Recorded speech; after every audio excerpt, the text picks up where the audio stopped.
ನಾವು ಕಾಮನ್ ಆಗಿ ಏನೇ ಆದರೂ ಬೇರೆಯವ್ರನ್ನೇ ಬ್ಲೇಮ್ ಮಾಡ್ತಿರ್ತೀವಿ.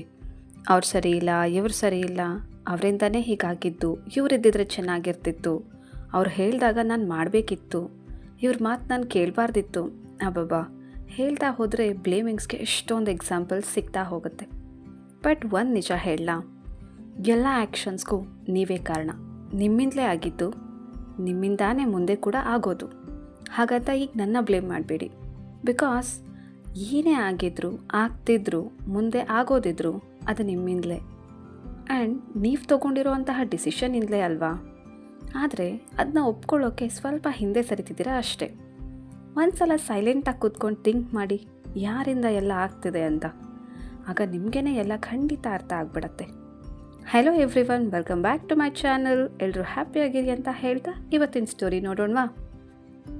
ಒಂದು ಆಫೀಸು, ಆ ಆಫೀಸ್ನ ಸ್ಟಾಫ್ ಆಫೀಸ್ಗೆ ಹೋಗಿರ್ತಾರೆ. ಅವ್ರು ಬಂದಿದ್ದ ತಕ್ಷಣ ಆ ಎಂಟ್ರೆನ್ಸ್ ಗೇಟ್ ಹತ್ರ ಒಂದು ದೊಡ್ಡದಾಗಿರುವಂಥ ನೋಟಿಸ್ ಅಂಟಿಸಿರೋದು ಕಾಣಿಸುತ್ತೆ. ಈ ಕಂಪ್ನಿಯಲ್ಲಿ ನಿಮ್ಮ ಪ್ರಗತಿಯನ್ನು ತಡೆದಿದ್ದಂಥ ವ್ಯಕ್ತಿ ನಿನ್ನೆ ತೀರೋದ್ರು. ಅವರಿಗೆ ಅಂತಿಮ ನಮನ ಸಲ್ಲಿಸೋದಕ್ಕೆ ನಾವು ನಿಮಗೊಂದು ಅವಕಾಶ ನೀಡ್ತಿದ್ದೀವಿ. ಸೊ ಒಬ್ಬೊಬ್ಬರಾಗೆ ಮೀಟಿಂಗ್ ಹಾಲ್ಗೆ ಹೋಗಿ ಅವ್ರನ್ನ ನೋಡ್ಕೊಂಡು ಬರಬಹುದು ಅಂತ.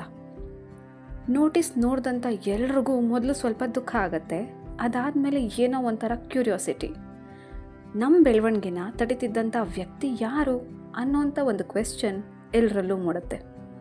ಸೊ ಎಲ್ಲರೂ ಆ ಹಾಲ್ ಕಡೆ ಹೋಗ್ತಾರೆ. ನೋಡ್ತಿದ್ದಂತೆ ಹಾಲ್ ಹೊರಗಡೆ ತುಂಬ ದೊಡ್ಡ ಜನಸಮೂಹನೇ ಸೇರಿಬಿಡತ್ತೆ. ಅಲ್ಲಿ ವಾಚ್ಮೆನ್ ಏನಿರ್ತಾರೆ ಅವ್ರು ಕೂಡ ಎಲ್ಲರನ್ನೂ ಕಂಟ್ರೋಲ್ ಮಾಡಿಕೊಂಡು ಒಬ್ಬೊಬ್ಬರನ್ನೇ ಕ್ಯೂ ಮಾಡ್ಕೊಂಡು ಒಳಗಡೆ ಹೋಗಿ ಅಂತ ಹೇಳಿ ಕ್ಯೂ ಮಾಡಿಸ್ತಾರೆ. ಒಳಗಡೆ ಹೋಗಿ ಬರ್ತಿದ್ದಂಥ ಪ್ರತಿಯೊಬ್ಬ ವ್ಯಕ್ತಿ ಮುಖ ಕೂಡ ತುಂಬ ಗಂಭೀರವಾಗಿ ಕಾಣ್ತಿರತ್ತೆ. ಯಾವುದೋ ಹತ್ರದ ಸಂಬಂಧಿ ತೀರ್ಕೊಂಡು ಬಿಟ್ಟಿದ್ದಾರೇನೋ, ಅವ್ರಿಗೆ ಅವಾಗ ಎಷ್ಟು ನೋವಾಗುತ್ತೋ ಅಷ್ಟೇ ನೋವಾಗ್ತಿರೋಂಥ ಭಾವನೆ ಅವ್ರ ಮುಖದಲ್ಲಿ ಕಾಣ್ತಿರತ್ತೆ.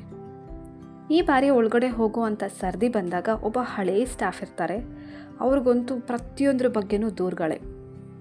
ಕಂಪ್ನಿ ಬಗ್ಗೆ ಆಗಿರಬಹುದು, ಕಲೀಗ್ಸ್ ಬಗ್ಗೆ ಆಗಿರ್ಬೋದು, ಸ್ಯಾಲ್ರಿ ಬಗ್ಗೆ ಆಗಿರ್ಬೋದು, ಹೀಗೆ ಪ್ರತಿಯೊಂದರಲ್ಲೂ ಆತ ತಪ್ಪು ಹುಡುಕ್ತಾನೇ ಇರ್ತಾರೆ.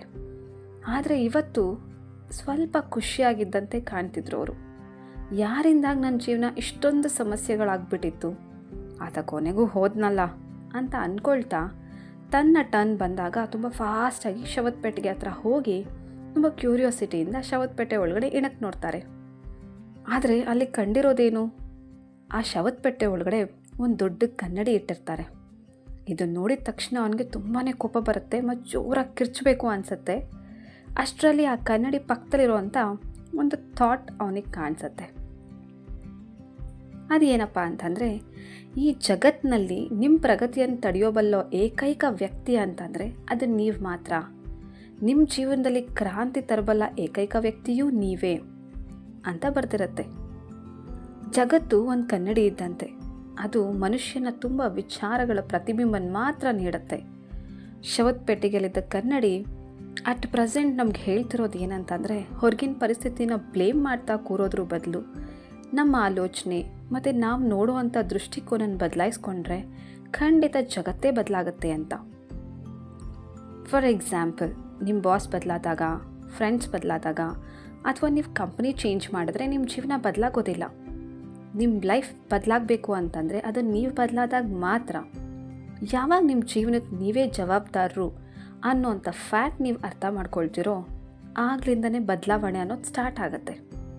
ನೀವು ಬೆಳೆಸ್ಕೊಳ್ಬಹುದಾದ ತುಂಬ ಒಳ್ಳೆಯ ಸಂಬಂಧ ಅಂತಂದರೆ ಅದು ನಿಮ್ಮೊಂದಿಗೆ ನೀವು ಬೆಳೆಸ್ಕೊಳ್ಳೋ ಸಂಬಂಧ. ಈ ಕ್ಷಣವೇ ಆ ಹಳೆಯ ನಾನು ಅನ್ನೋ ಅಹಂಕಾರವನ್ನು ಹೂತಾಕ್ಬಿಟ್ಟು ಒಬ್ಬ ಹೊಸ ವ್ಯಕ್ತಿ ನಾನು ಎಂಬ ವ್ಯಕ್ತಿತ್ವನ ಸೃಷ್ಟಿಸ್ಕೊಳ್ಳಿ. ನಮ್ಮ ಸೋಲು ಗೆಲುವಿಗೆ ನಾವೇ ಜವಾಬ್ದಾರರು, ಹೌದಲ್ವಾ? Okay friends, that's all for today's video. ಇನ್ನು ಯಾರೆಲ್ಲ ನನ್ನ ಚಾನಲ್ ಸಬ್ಸ್ಕ್ರೈಬ್ ಮಾಡ್ಕೊಂಡಿಲ್ಲ, please do it now. And video full ನೋಡಿದ್ದಕ್ಕಾಗಿ ಥ್ಯಾಂಕ್ ಯು ಸೋ ಮಚ್. ಮತ್ತೆ ಸಿಗ್ತೀನಿ ಮತ್ತೊಂದು ಬ್ಯೂಟಿಫುಲ್ ಸ್ಟೋರಿ ಜೊತೆಗೆ. Until then, take care of yourself. Don't forget to smile.